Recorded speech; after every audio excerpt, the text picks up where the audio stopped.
settlement from the Scottish Government came in at the last minute, only 2-3 weeks ago.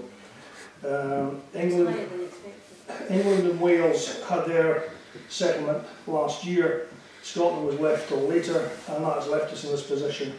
I'm certainly totally opposed to parking charges anywhere in Nairn, because I know it will affect every business in the town, and I don't want to see charges in this town anywhere, any at all. I feel that even if you let one car park, if one car park has charges, even if it's just to try and raise some money to improve visitor attractions, or for any reason, it is a toe in the door, and ultimately it will lead to additional attempts by the council in Inverness to bring more charges in and more car parking restriction. And the reality is all it will do is force people out of the central car parks, into the streets roundabout, into Claymore Gardens, the streets, and that will cause more chaos and more problems. I'm totally opposed to this.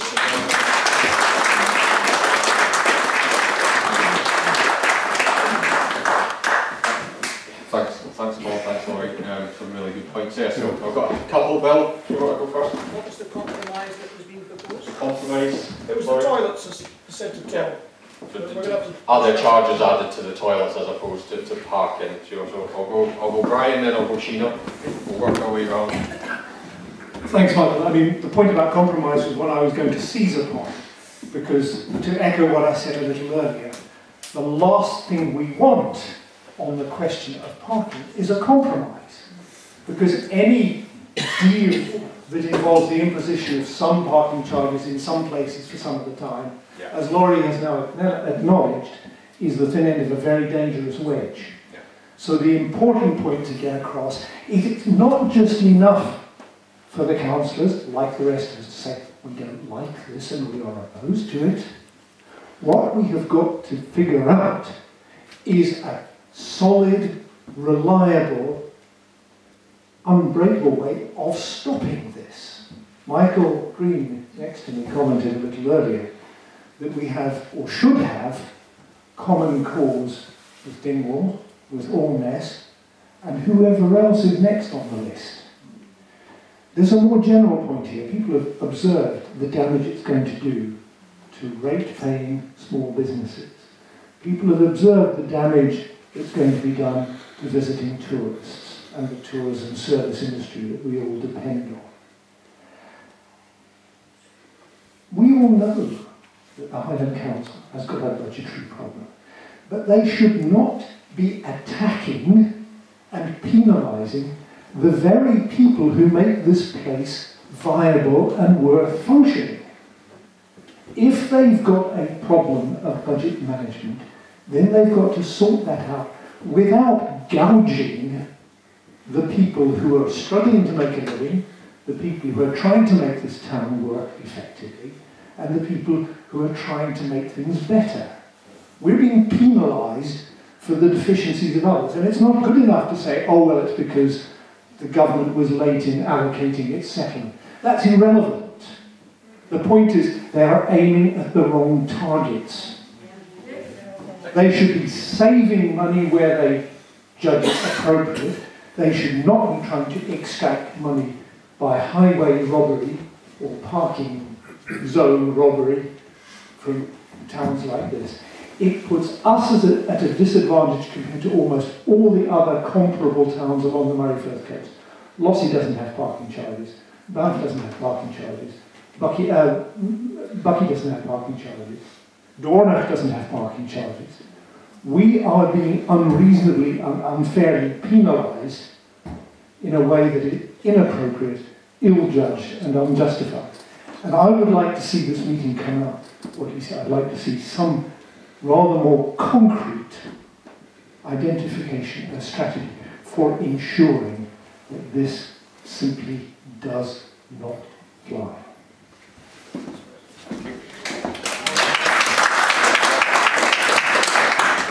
Sheena, I think we've got some opinions on toilet charges as well. Sheena, I know you have, so. Three observations. The first one, going back earlier on, someone said about the ineligibility of two of these car parks. I think we have to have a care here because they are ineligible and they may have been put there as straps to catch a mackerel. So they may well have quite purposely put two in there, knowing they're common good and they can't have them, and then say, okay, we'll let you take those 2 out, but we're still going to keep the other 4 in. So I think we need to, be aware of that as a possibility.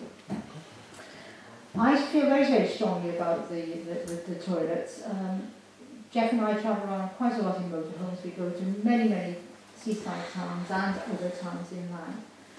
And it isn't uncommon for toilets to be charged for.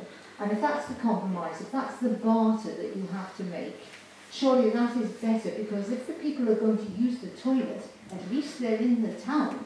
So that's a starting point, isn't it? They're here, they've parked free, and they're going to spend some money, and not just on the loo. So I think that, for me, that's perfectly acceptable. I quite willingly know that where I go around, I'm going to be paying for a loo. Another point that hasn't come out tonight, which I think is actually quite important, is the way this town is made up. It's not just a tight town. It's out ridden settlements now along Lochroy Road and all that. It's only recently that the number 11 bus has gone out to Lochroy Road and therefore connected that part of town with Inverness. Also allowing people a better choice to get into the town. That was not there before, and I can say this because for two years I lived up in that area. There was the town bus, but the town bus did not necessarily go at times when people needed to go into work, when they needed to come home at lunchtime, and again in the night it was never there because it ceased in the afternoons. So people were compelled to use their cars if they, it's the far end of Lochroy, to get to work and to park in the town. And you might well say, well, they could get on the bike. Yes, they could get on their bike, and they could walk. But, time from that end of town is 20 minutes. Now look at the rest of the town, and we're all, it's like the town centre is the hub of a bicycle. And all these spikes are going out, and there's all these areas of the town that are far out, and they haven't got good bus services. They haven't got other means of getting transport in, and we should not lose sight of that, because people are coming in their cars mainly because they, sometimes, obviously it's for convenience, but also for some people they haven't got any other way of getting into the town. And if we make it difficult for them to come in and buy their loaf of bread or what they need on a daily basis, then they're just going to go elsewhere. Now, I've run a business in this town. Jeff and I've run several businesses in this town. And I can tell you the pickings are not rich. People seem to think they are. For a supermarket, they might be rich, but they are not rich for an awful lot of people in this town. You take away a 10th or a 20th of that customer base, and those businesses will not survive. Now, believe me, I'm not saying that just to say it, I'm saying it because it's fact. There are not rich pickings on this high street. And that's why people are putting the bid up there to try and get business back into the town. There is no point in even thinking about a bid if you are going to allow, and I know you will go and fight the corner for us, but if we are going to allow Highland Council to mandatorily put car parking charges on, because the bid isn't going to be able to succeed, because you're starting off from a point which is saying, do not go to Nairn because it will cost you money.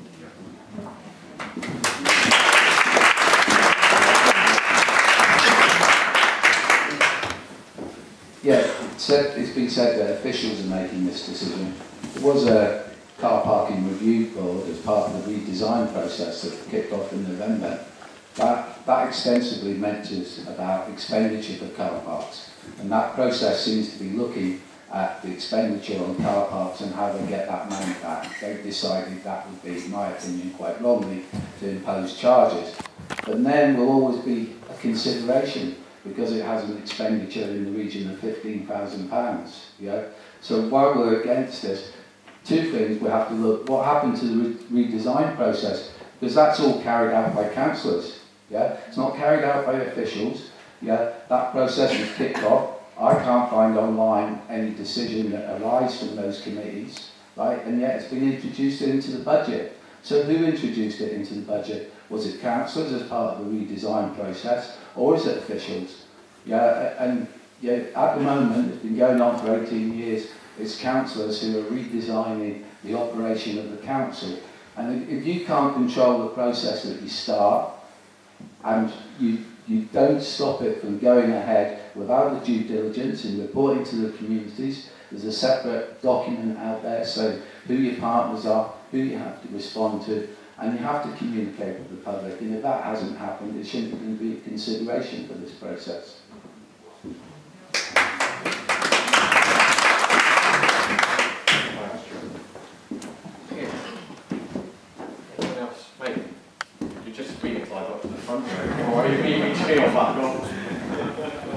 Michael Barnett. Just to share with you my experience of living for 25 years in a commuter town in the southeast of England. When we moved there, car parking was free, and there wasn't a huge pressure on parking, as Brian alluded to earlier.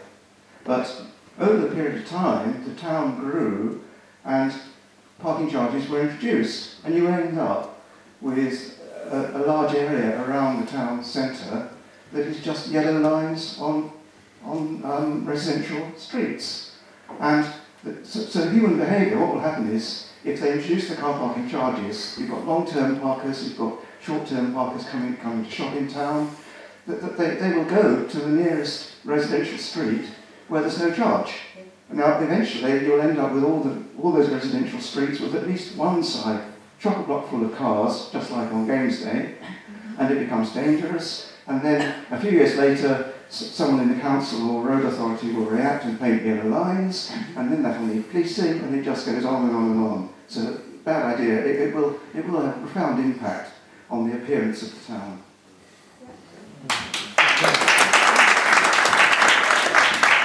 The 2 points that were quite interesting there, I think it's been said a few times, maybe not tonight, but that actually car parking charges probably have their place in society, and you know, they have their place in areas that are struggling to control traffic, so they are traffic controlling measures. We don't have that in terms of parking in there. You can and where there are lots of alternatives, and where there's adequate public transport alternatives. Yeah, I think that's another good point, adequate public transport, you know. And the other point I pick up from what Mike said is the policing of it. So, I mean, at the moment, I don't really see very many traffic wardens in there, and the odd one here and there. You know, I mean, I've got a 9-year-old daughter that I drop off at school quite regularly, and the parking at drop-off time and pick-up time can be horrendous at the best of times, and that's certainly not policed very well. So again, you know, there's increased costs from policing, and that eats into the revenue. I'm using revenue, that's council terms. I would call that tax, to be perfectly honest. So there's a cost of policing and the ability to do it and actually make it work. So the actual implementation cost becomes pointless. Okay. Yes. Thanks. You're going to come stand in front of your room? Yeah, well, I might as well. Everyone else's face is going to be seen tonight. It's just if you live in the town centre, I don't actually have a car, but sometimes I do use a car. And you know, councillors will know the layout of the town centre. Some people have difficulty finding a space. Spaces at a premium, perhaps in Water Lane, too many cars. So some people choose to park in the library car park. So what we will actually have a tax on living in the town centre, £1 a day or whatever it is. And I've got another question. Brian was talking about the numbers game. If it comes down to a pure and simple numbers game, question for Liz and Peter, will your parties support the people of Nairn? Thank you. Well, I've already said quite publicly and initially, I have always been opposed to car parking charges in Nairn, and I'm not changing my view at all. It was me that first flagged that up as an issue. This is not an individual. It's your colleagues, Liz and Peter. My colleagues, yes. Yeah. I'm sure I'll have the support of my group. Yeah. In answer to that final question, I will be actively seeking the support of the Conservative councillors, and I'm very hopeful of getting it. What we have to appreciate is that on Thursday, the council has a requirement to bring in a balanced budget. If we say to them, we are not accepting the money they hope to raise from Nairn car parking, we've got to come up with an alternative plan. And when we were the four of us were discussing this yesterday, we came up with the idea of substituting a charge on using the toilets. And this would enable us to say to the budget group that we can substitute that income for what you're expecting to raise from the car parking, And at the same time, we would insist that some of the toilet income would be spent on refurbishing, because certainly the one in the main car park is not as good as it ought to be. And it seems to me that there is absolutely no sense in closing the toilets down at the harbour, where there is virtually no other potential provision, when we are trying to promote Nairn as a tourist destination. So please be assured that we are united in our desire to fight the car parking thing. This community empowerment thing is very interesting, and